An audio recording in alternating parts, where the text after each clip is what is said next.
자, 다섯 번째, 이제 본격적으로 그 각 분야별로 스토리텔링의 세계를 보도록 하겠습니다. 이건 아마 현재 여기서 처음 듣는 얘기들이 많을 겁니다. 왜냐하면 우리나라에서는 아직까지 이런 구체적으로 분야별로 들어가서 특히 산업계에서 쓰이고 있는 스토리텔링에 대해서는 거의 지금 연구가 안 돼 있기 때문에 그분들한테는 스토리텔링이라는 것도 낯설지만 음식 스토리텔링이나 패션 스토리텔링 하면 거의 낯설게 생각하는데, 그래서 이런 지금 현재 처음 듣는 얘기들이 아마 많을 텐데요. 그래서 많은 사례를 통해서 여러분들한테 최대한 좀 쉽게 들려주도록 하겠습니다. 먼저요, 음식 스토리텔링의 첫 번째, 여러분들이 어땠습니까? 과거의 음식, 우리가 배고픈 시절을 살았던 시절에는 음식하면 일단 양이 푸짐해야 돼. 그렇죠. 배고픈 시절이었기 때문에. 더 나아가서는 이제 맛이 좋아야 돼. 더 나아가서는 그 음식점의 직원들의 서비스가 좋아야 돼. 이 세 가지가 음식을 선택하는 결정 요소였습니다. 하지만 지금은 어떻습니까? 이제 풍요로워지면서, 물론 아프리카라든가 빈곤국에서는, 북한이나 이런 데서는 굶어 죽는 사람이 많기 때문에 이런 말 하기는 좀 그렇지만, 그래도 현재 한국 사회에서는 어느 정도 평균적으로는 굶어 죽는 세상이 아니라 이제 맛을 따지는, 차별을 따지는 시대가 와 있기 때문에 현대 음식 문화는 어때요? 맛과 함께 어떤 그 음식 안에 의미가 들어있는 것인가. 그래서 서서히 이 나의 마음까지 충족해주는 음식을 바란다라는 겁니다. 이게 이제 한국하고 일본의 음식 문화의 차이점일 수도 있겠죠. 일본 같은 경우는 그게 많이 발달되어 있죠. 일본 같은 경우는 음식점에 들어있는 그런 이야기들을 주방장이나 주인장이 손님들한테 들려주면서 이 음식을 어때요? 이 음식만 먹는 게 아니라 이야기도 먹게 해주는, 그래서 굉장히 많은 부가가치를 남기죠. 그래서 요즘에는 이렇게 서서히 음식에다가 이야기를 추가해가는 시대로 가고 있다는 겁니다. 그럼에도 어때요? 식품영양학과라든가 아니면 그 관련 학과에서는 음식에 대한 스토리텔링을 여전히 연구하지 않고, 또 마찬가지 그 학생들한테 가르치지도 않고 있습니다. 그래서 저 같은 경우는 이래서는 안 되겠다. 이제는 그 음식에도 이야기 창작에 대한 문제도 가르칠 필요가 있다 하고 지금 연구를 해본 겁니다. 그래서 음식 스토리텔링의 개념은 간단합니다. 음식에다가 이야기를 적용해가지고 먹는 사람들한테 이 감성을 전달하려고 하는 것.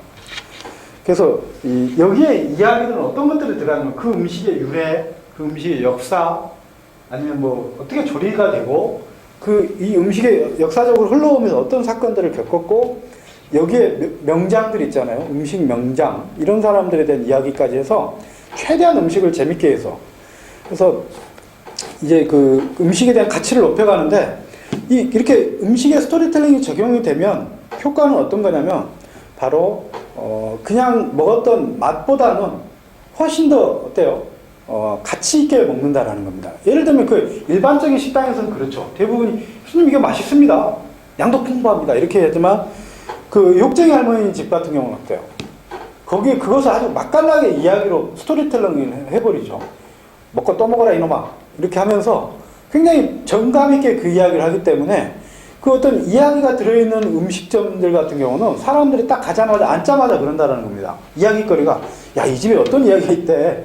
맛뿐만이 아니라 그런 이야기들을 하면서 음식을 굉장히 즐겁게 식욕을 돋구고, 그 다음에 먹을 때도 그 이야기들을 하면서 즐겁게 먹고, 밖에 나가서도 야, 오늘 정말 맛도 좋고 재밌었다 하면서 그 식사가 굉장히 재밌는 시간이었다고 하면서 입소문도 내주게 된다는 겁니다. 그래서 즐겁게 먹고 특별한 음식으로 먹게 하고, 그 다음에 기억에 오랫동안 남게 해서 입소문까지 전파하게 하는 그런 효과를 볼 수가 있다는 거죠.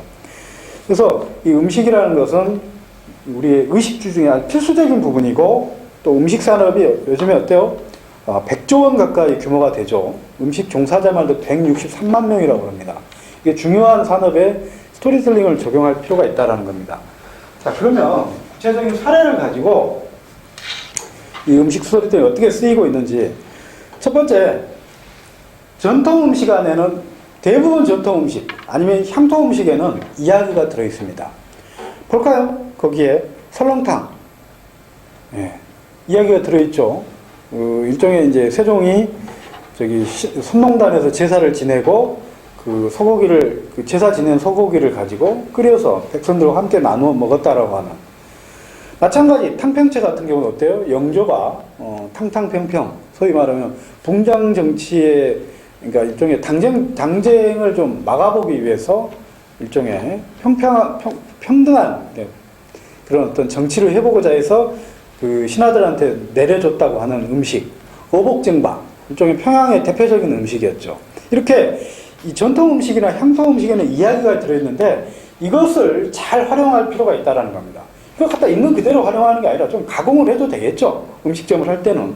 전통 음식을 한 사람들은 이야기를 좀 잘 가공해서 하면은 훨씬 더 많은 그 수익을 올릴 수 있다는 겁니다. 그 다음에 과자들 어때요? 대부분 이야기나 콘텐츠하고 결합해서 요즘에 판매를 촉진하고 있습니다. 포켓몬스터 빵.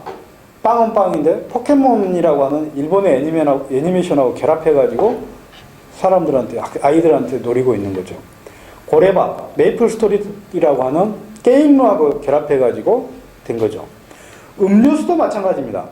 예전에 음료수는 그냥 일종의 그런 어떤 이야기가 없었지만 요즘에 음료수들은 상당 부분이 다 이야기가 스토리텔링이 적용되어 있습니다.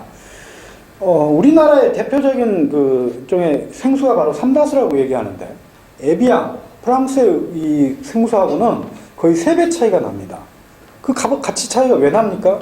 에비앙 안에는 물은 바로 에비앙은 약이다라고 하는 일종의 이야기가 들어있기 때문에 그런 것이고 삼다수는 이거 미네랄이 풍부해 하면서 맛만 따졌기 때문에 그렇다라는 겁니다.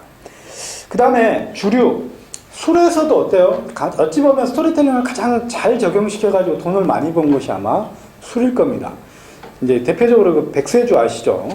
그 백세주의 백세주 안에는 이 지복유설에 들어있었던 국이 백세주 설화를 끌어와가지고 이 술 안 먹으면 이 자식아 늙는 거야 하면서 백세된 노인이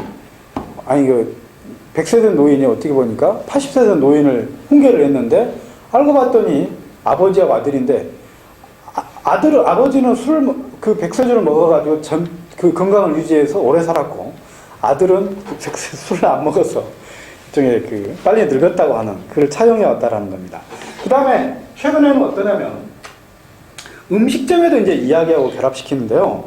바로 콩쥐팥쥐 설화를 가져와서 콩 전문점을 한다거나 흥부전을 가져와서 놀부보쌈이라고 하는 소위 일단 브랜드 명뿐만이 아니라 캐릭터, 메뉴 이름이라든가 인테리어까지도 차용해 와가지고 이렇게 음식점을 하는. 그 다음에 음식 콘텐츠들, 음식을 소재로 한 콘텐츠들도 굉장히 인기죠. 허영만의 식객이 대표적인 것인데요. 그래서 음식을 그 자체뿐만이 아니라 다른 문화 콘텐츠로까지 확산시킨다면 굉장히 많은 부가가치를 남길 수 있다는 겁니다. 대장금도 마찬가지였죠. 그래서 대장금은 사실은 그냥 음식이 아니라 장금이가 음식을 할 때마다 어땠습니까? 다른 사람 임금한테라든지 음식을 잘 설명해 줌으로써 사람들한테 저 음식 꼭 먹어보고 싶다라고 하는 생각을 들게 해서 성공한 경우죠. 그래서 음식에 스토리텔링을 결합하면 이렇게 흥미와 호기심 그리고 또 이야기거리가 있음으로써 훨씬 더 많은 사람들이 찾아오게 되고 그리고 또 이것들이 성공하면 프랜차이즈뿐만이 아니라 문화 콘텐츠로까지 해서 다른 부가 수입이 된다는 겁니다. 그래서 이제는 맛과 영양 서비스 이런 것뿐만이 아니라 스토리텔링까지도 결합해서 음식점을 창업할 필요가 있고 특히 그 음식점 예비 창업자들한테는 이런 스토리텔링을 좀 가르칠 필요가 있다. 국가적으로도 워낙에 중요한 산업이기 때문에 그러면 조금 더 실패 확률이라든가 부가가치를 높이는 방법 중에 하나가 될 수 있다는 겁니다.